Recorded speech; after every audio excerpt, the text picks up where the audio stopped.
wa sallallahu ala nabiyil karim wa ba'd. Assalamu alaikum wa rahmatullahi wa barakatuh. Cikin ikon Allah yau zamu tashi a hadisi na 21 cikin kamsuna hadisi. Al-hadisul hadi wal 20, hadisi na 21.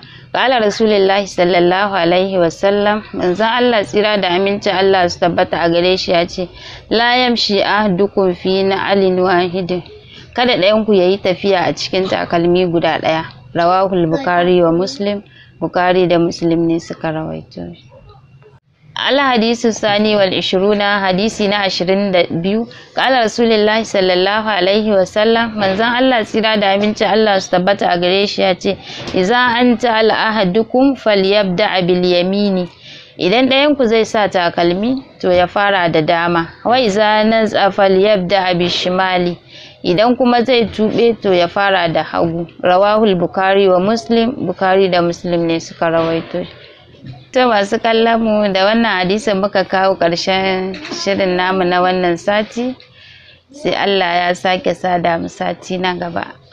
Assalamu alaikum wa rahmatullahi wa barakatuh.